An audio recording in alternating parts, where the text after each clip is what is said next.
Besties, good morning. So, masanay na kayo na lagi nyo ako nakikita sa story nyo.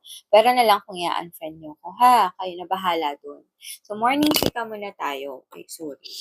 Yan. Especially dun sa mga friends ko na nagtitake na ng special tea and fiber. So, share ko lang yung aking tea routine. Okay? So, since maaga pa, gusto ko first water intake ko is room temperature or warm. So, ayoko ng malamig.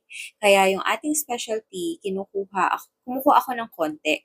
So, nilalagay ko sa mainit na tubig. Tapos the rest, tinitimpla ko pa din siya sa 600 ml na water na malamig. Kasi masarap siya talaga kapag malamig. Pero okay din naman siya kapag mainit. Okay? So, by the way, itong aking shirt is 2019 pa to. Yes, 2019. So, ngayon ko lang siya ulit nasuot kasi ngayon lang nagkasya ulit. Diba? So, FH Moms event ito. So, FH Moms is a virtual community for momshies na work from home or aspiring. Actually, dyan ako unang na-inspire mag-work from home. That time kasi online teaching pa lang ako. So, nakakapagod kasi buong oras ka nagsasalita. Tapos, during that time, si Enzo, less than a year pa lang. So, 'di ba?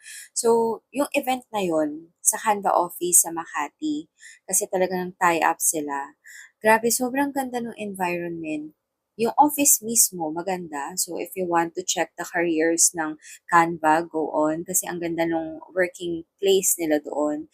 And then, nung event namin dun sa FH Moms, dun ko na-feel na gusto ko talaga mag-work from home.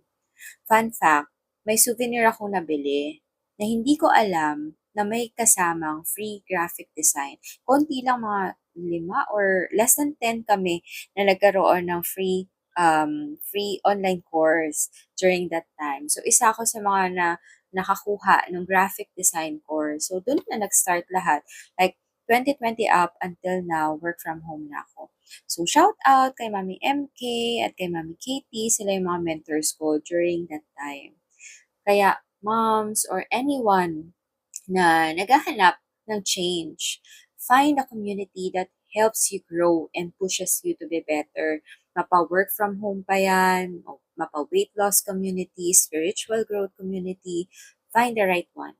Layuan mo yung mga negative vibes, yung mga walang masabi, kundi, alam mo yun, yung i-discourage ka sa mga gusto mong gawin sa buhay. So, layuan mo sila kasi wala sila actually matutulong sa buhay mo. Kaya ikaw din, gusto ka nilang hilain pababa. For sure, familiar ka na sa ganyang life, 'di ba, ng mga tao. So again, find your community.